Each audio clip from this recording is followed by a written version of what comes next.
Welcome to Dance to Heal. I'm your host, Jenny C. Cohen. Join me as I share stories of how dance and movement can bring healing in a way that is safe and tailored to your life.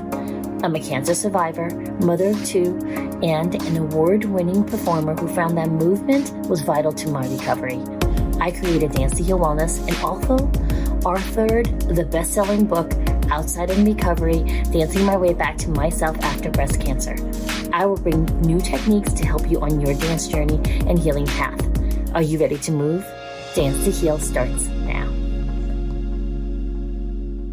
Samantha Karim has loved dance all her life and now shares this with the world. She is internationally known for her 1-minute drills and thought-provoking videos on social media. Her online membership helps working women find joy again through the art of belly dance. Samantha blends her irreverent humor and bold, no-nonsense life coaching within her academy to assist her clients to success. So, folks, my wonderful audience, it is such a pleasure to have you here, Sam. I call her Sam because I know her from other events. I know her name's Samantha. I love it. If you've seen some of Samantha's ads, she has gone viral on social media. And the reason why I felt it was so important to have her here is to just let you know she is a very personable person. I mean, I've known her in a dance realm where she is the fastest, quickest person to sing the Queen song. You remember Dream Camp? When we went off into... I loved Bohemian Rhapsody. Okay, that yeah. Was wonderful. When we were in the dining area, that was real. I actually reflect upon that moment. I have reflected upon that moment several times since that day. Yes. We were at a dance intensive in Montreal. One of my first times actually meeting you, Samantha, I think, right? Yeah. I think that was the first time we met. And then from there, that's when you invited me to Raw Epiphany. And I was like, oh, yeah, I think I'm going to go. And then I went. Yeah, and to date, you're one of my favorite participants because the key to these situations when you go to a learning event, because that was my focus for Raw Epiphany, right? Yeah, and I'm really glad you got value because I worked really hard. And yes, of course, right. And Samantha will always throw herself into whatever you think you want, and if she's interested, she'll throw herself 100%. And I really wanted to have you share with the audience, because now that I've given you this wonderful intro, so basically you got to take classes with her. She's got an amazing online presence. And yet, tell us how you stumbled on this dance form, what your background is. Some of the bio goes into it, and you could access a lot of it on her website. But give us a little backstory. Stuff that absolutely. So there's home videos of when I was really small where I'm just like kind of wiggling my butt around. And I was like, I'm really cute. So I love dancing. My mom has always loved dancing.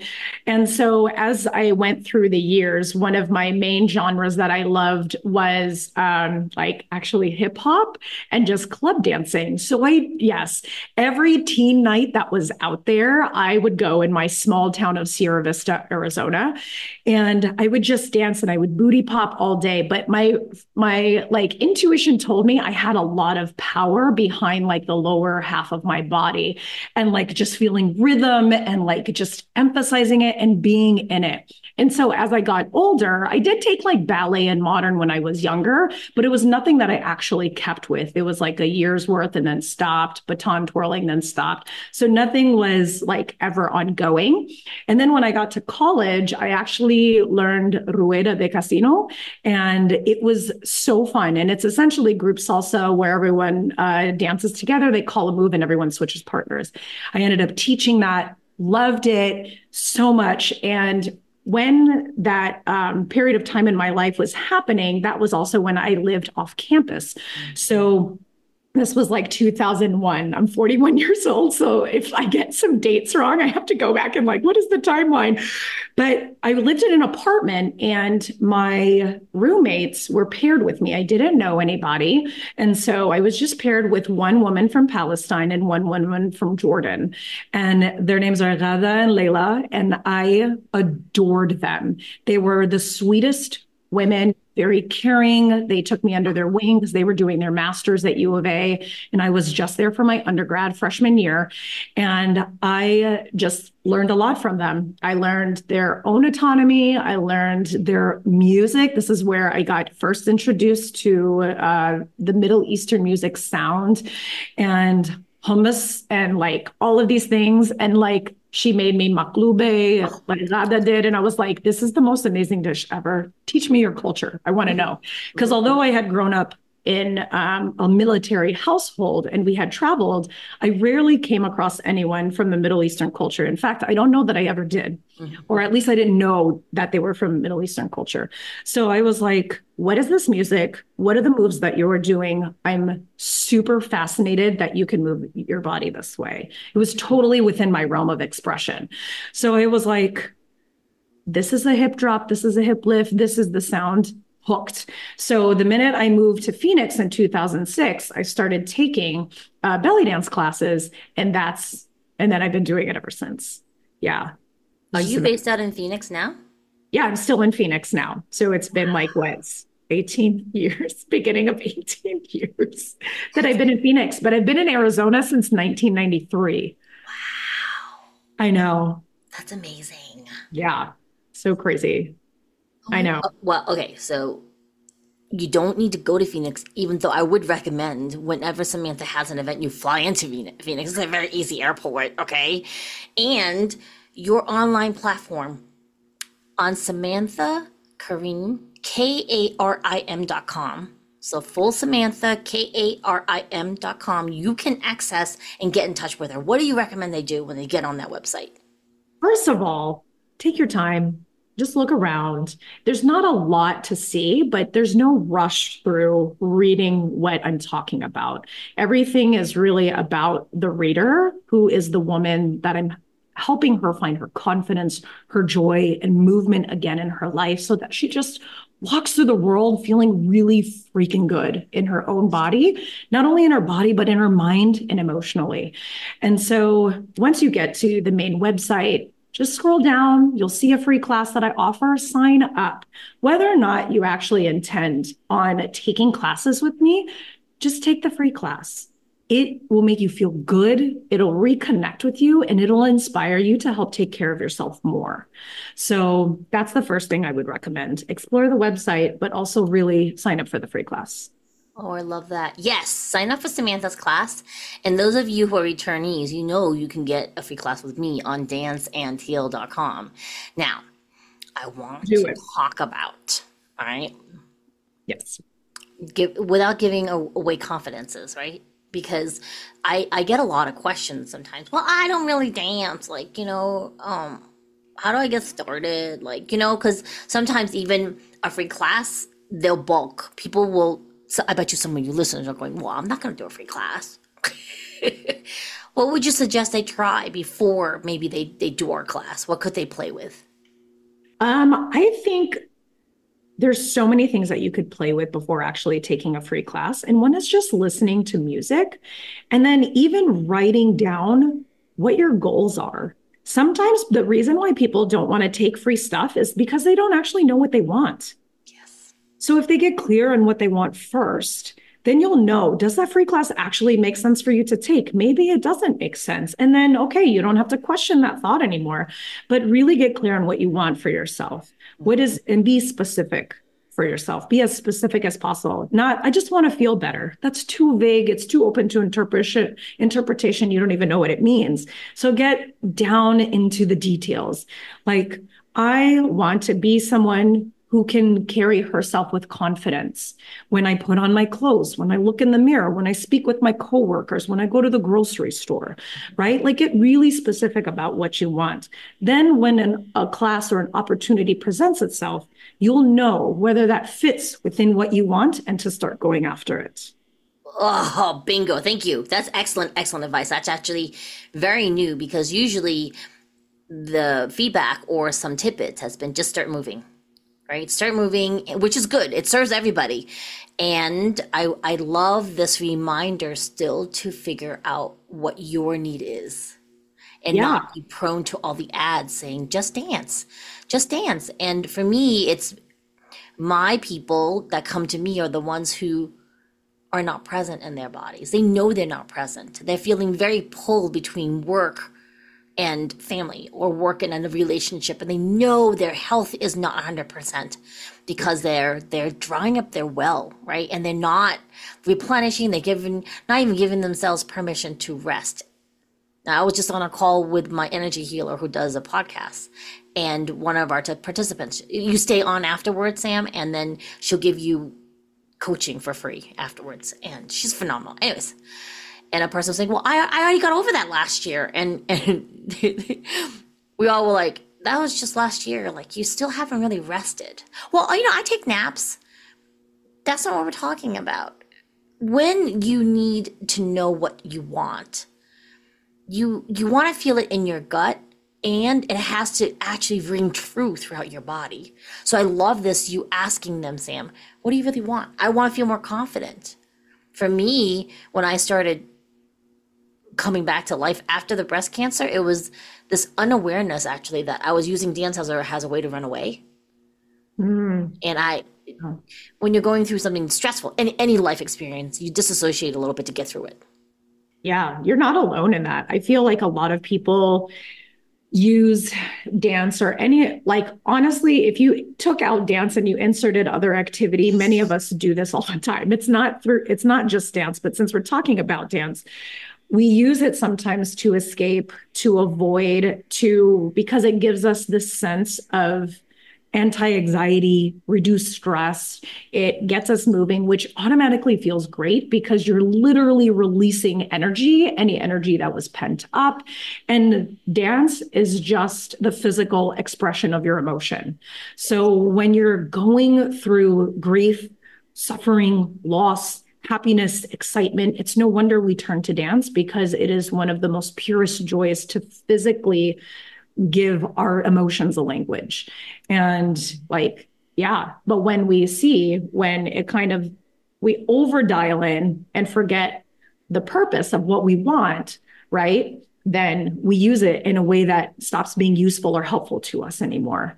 And that's when it's like, oh, I need to check in. But I've done it too. I've danced through crying, through grief, through pain, I was just like, I do not want to go back in the house. That child is getting on my last nerve. So I now have 2 kids, but at the time it was just Sabina. And I was like, okay, and I use journaling for that too. I would avoid and process my feelings and all of that stuff. And eventually I was like, this is not why I want to use dance. Jenny, for you, how did you know that you were using it to avoid versus enhance your life? Oh, yeah. So this is, I have permission to speak on this for my children because they're of legal age now. And even before, they always gave me permission. After my breast cancer was done and I was in recovery and I was running away, in chemotherapy, you have to sit there and let them blast you with poison. Same with radiation, same with pre-op, and also with the surgery. So you're in this freeze response. And you never really come out of it if you're not actively working with a therapist who understands that, especially for a dancer, who willingly sits down with them, pump poison in your body 16 times, where you lose your hair, lose your ability to have a period, put you into menopause, gives you osteoporosis, give you neuropathies, you get chemo brain, all this stuff. Who willingly does that, right? So a lot of people I've spoken to, we all go into a freeze response. You disassociate during that time, and then most of us don't come back. So the dance that I was using during all that treatment to replenish my energy, I ended up using that more as a distraction and not sitting in the rehabilitation process afterwards. And the only thing that brought me back, Sam, was my family, because I almost lost one of my kids. This child went into severe distress because we moved during this session, and I have twins. So one of the siblings transitioned in the LGBTQ plus community, and this one child internalized a lot of the stress of everything happening. The month before I got breast cancer, my husband had emergency bowel obstruction surgery, which we thought his cancer had come back. It was totally stressful. Yeah. And this child, 16, 17, started doing severe self-harm. Trigger warning, severe self-harm, and then told me Mother's Day of 2017, they didn't want to be alive anymore, and they were making plans to just exit, get out. And I was an OT before, Sam, and I said, I got you. And I went into clinical mode. I'm very good at emergency setups, set up therapy, locked up all the knives, and went right back to escape. 2 weeks later, a California dance artist was in Salt Lake. And I went to this workshop, and I got a call from my husband as I'm walking out of the workshops that my kid had a relapse. Everybody would have pizza. Everyone falls asleep after pizza. And this child, I had missed a brand new fish fillet knife because I wasn't present.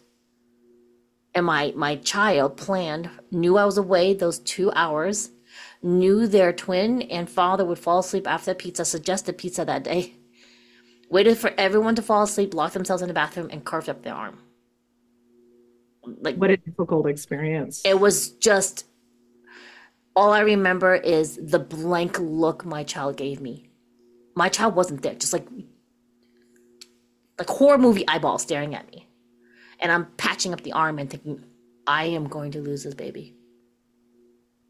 You know what I'm saying? And so for me, it was every time I've grown a backbone, set firm limits was always children-based or my husband.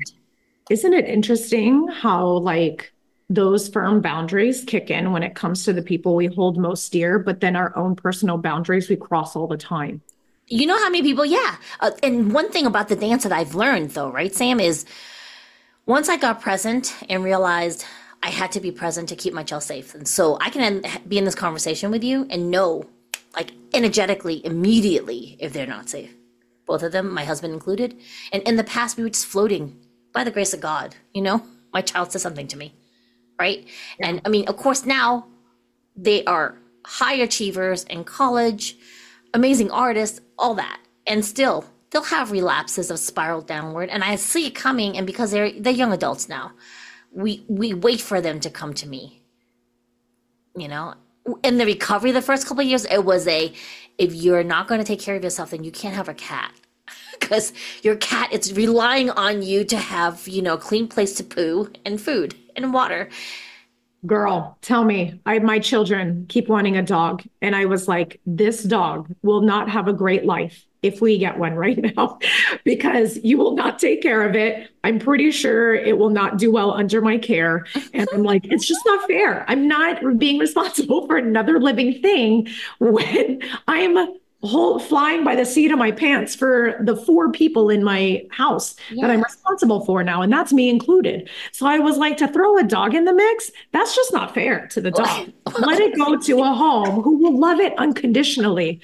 I will be so bad. And my kids looked at me like, and I was like, I'm not changing my mind. You can start with a fish. I can manage a fish and practice taking care of living things. There you go. That's a boundary. I refuse to harm any animal. I was like, even bugs in our house, we practice taking care, like gently removing them like this on a sheet of paper and putting them out.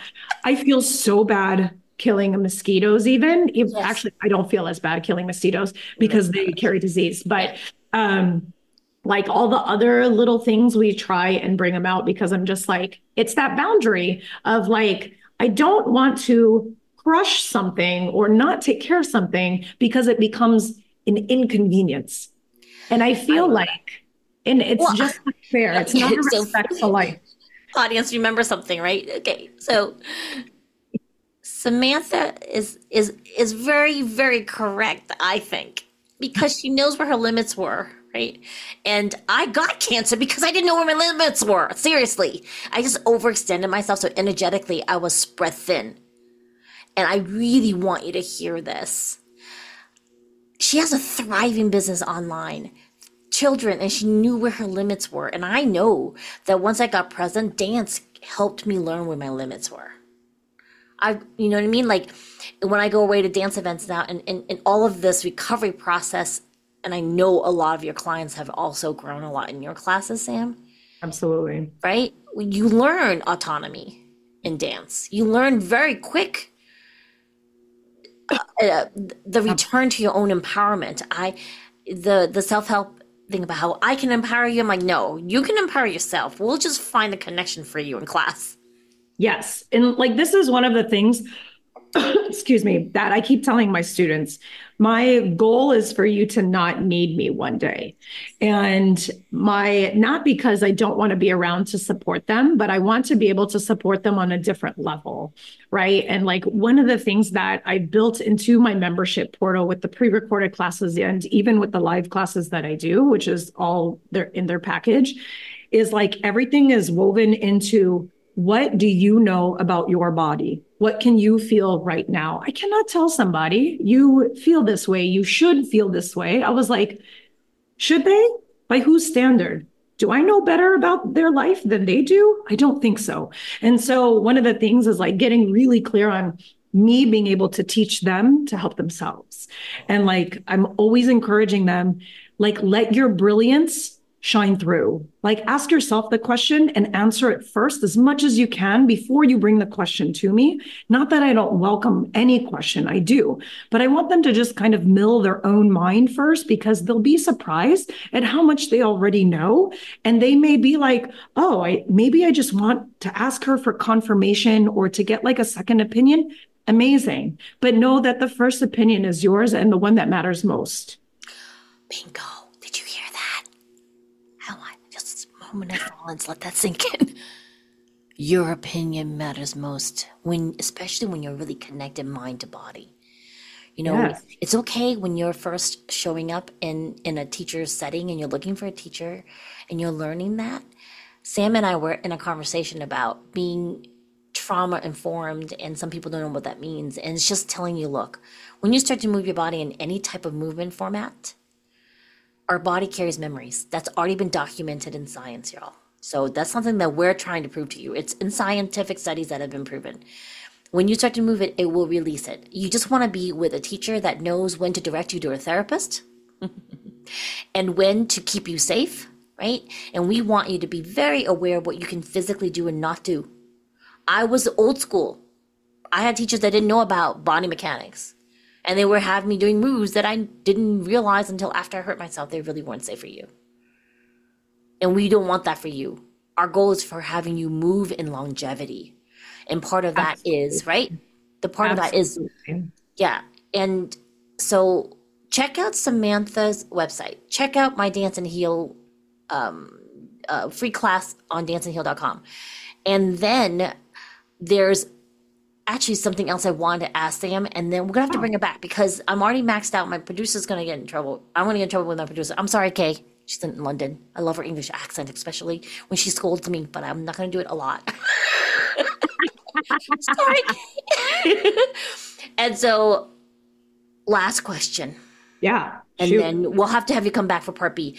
If any of what we're talking about is bringing up questions for you, feel free to post. If you're watching YouTube, post in the questions below, and we'll have Sam answer it. And if it's something we can't answer just on a simple print, we will definitely answer that when Sam comes back for part B. Good? Yeah. And like, truly, we mean it. You all like really write your questions and your comments. Some people think that they don't really mean that, but we really mean it, because I think that keeps the dialogue alive. So like, really, we welcome you to write these comments in the yeah. I was in a TEDx application, and part of it was to look up TEDx's talking about the effects of dance and stuff to make sure that my topic wasn't going to be a repeat of someone else's, right? And I happenstance on another woman who talked. Her whole talk was about how therapeutic is to talk about sexuality and your need for it, or your questions about it. And because she was already a researcher, she was having scientific data that talked about how it made it better when you talked about it.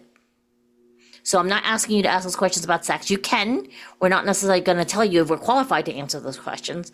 The point of it is the more you speak on something, it helps you process it, and then you come up with your own answers, and inevitably it actually makes your life better.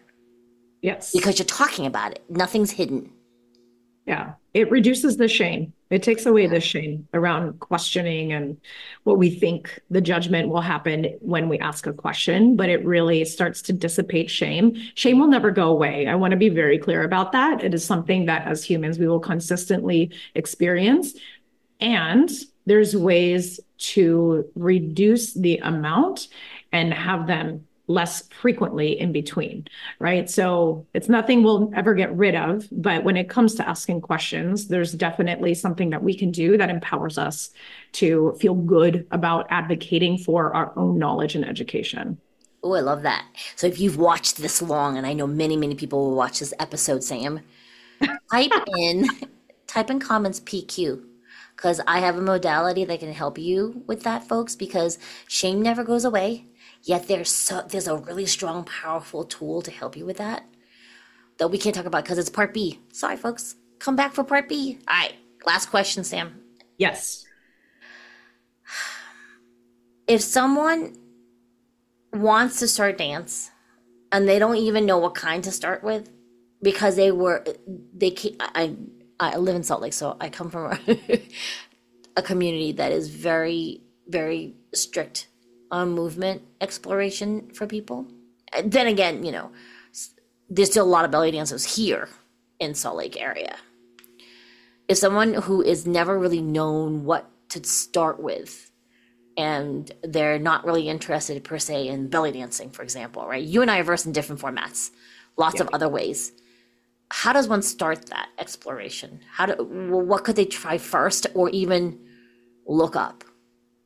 That's a great question. So if you have any friends or people you know whose opinion you trust, I would ask them first, is there any kind of movement teachers that you think that I would enjoy? And then get recommendations, because I think word of mouth is really powerful in offering that level of safety and trust immediately. It's one less barrier to taking the next step if it comes from someone you trust. So asking that, but also do a little bit of research. Like, don't rush into trying to move. Find someone whom you connect with by Google searching, read reviews, like find them on Yelp, look at their website. Is what they're saying making sense to you? Despite the movement vocabulary that you would learn, you will not enjoy the class or be willing to ask questions or feel confident that you can succeed in someone's class if you don't like the person or even think that they can get you where you want to go. So it's really first more not about the class. It's more about who is leading the class, who's facilitating the class, because you can find different movement facets anywhere. Find the people that are going to be your people, the people who inspire you, the people who are modeling the qualities that you want to encompass one day for yourself, and go research them and find them, and then take your time in doing that. And I will say, don't get lost in avoiding actually moving by using this part of the process to just stay static in your process, right? Like, allow yourself, I'm just going to research for maybe 30 minutes, 3 people, and who makes the most sense. And then the kicker is you have to go take a class with someone who you vetted, because there's nothing, talking about it isn't doing it, preparing for it isn't doing it, thinking about it isn't doing it. You actually have to do it.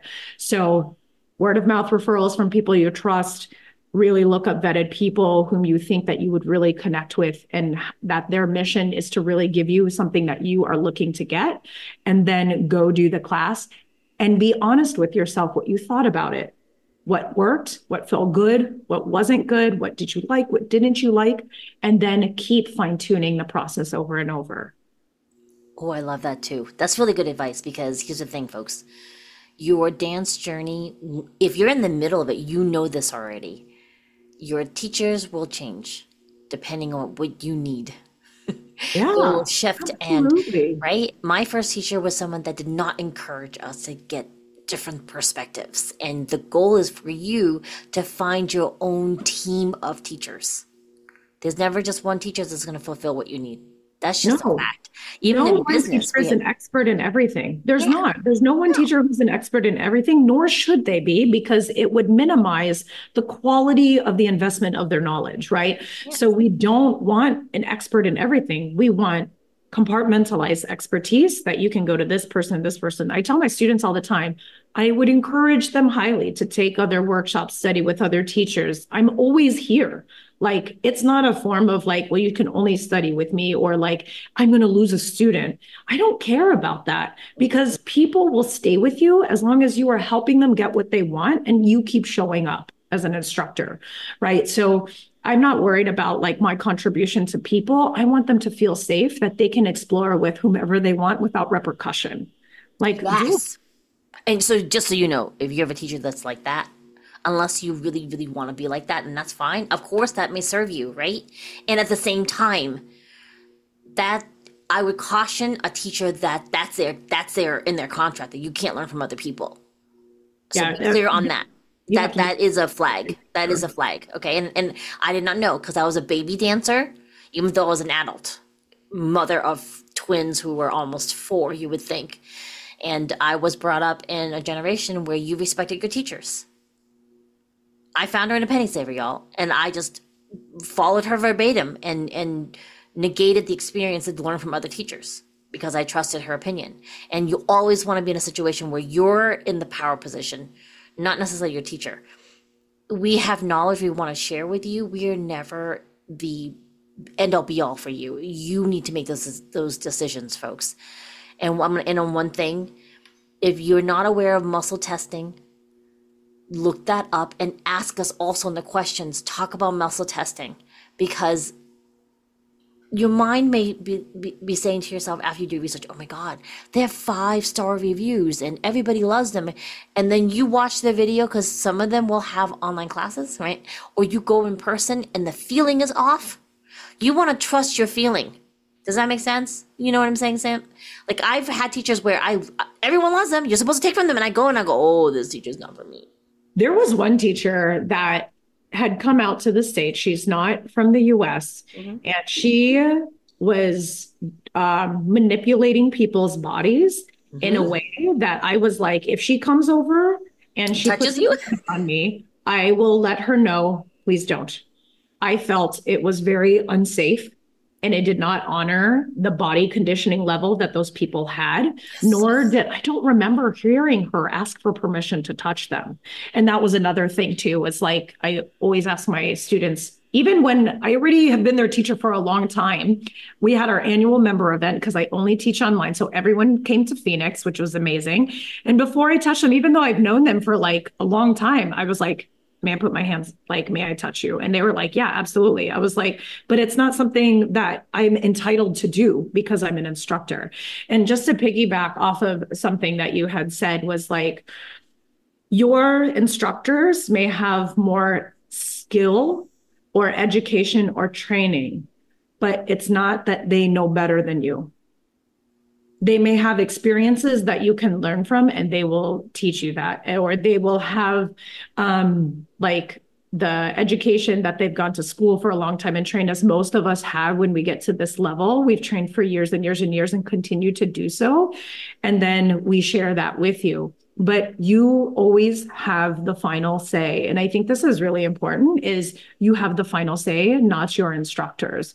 You ultimately can do whatever you want to do, whether you think the teacher will like it or not. That can be a further follow-up discussion with your instructor. But in the end, you always have full faculty and agency to do whatever you want. Oh, and that means advocating for your body and your emotion, and to walk out of a class when a teacher's being a dick. Yeah. And you can tell them, Sam and Jenny gave me permission to walk out because, you know, and here's the thing, you really need to understand that. And we're not asking you to say to the teacher, you're a dick as you walk out. That's not necessary. Honestly, you just leave or abstain or do your own variation. It took me years to give myself permission to do what felt good to me. Two things we really want you to be aware of when you're going into a class. One, the teacher should be advocating for you to listen to your body first. That is the new direction, folks, in dance, just so you know. For people who want you to dance in longevity and who are really there for you, they will ask you, pay attention to your body. If what I'm asking you to do is something that doesn't feel right or safe, or you need another variation, tell me and I will give it to you. That's really important. 2, if they're doing corrections, there should be verbal consent given before they touch you. I believe in that. Like, me showing up to class isn't an automatic, you can touch me.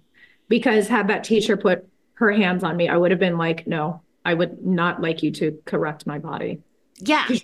Forcing pressure. It was insane. I was like, one, you can tear muscle, and two, you can make that person cramp, and three, they may not walk out of here dancing the same way, and not in a great way.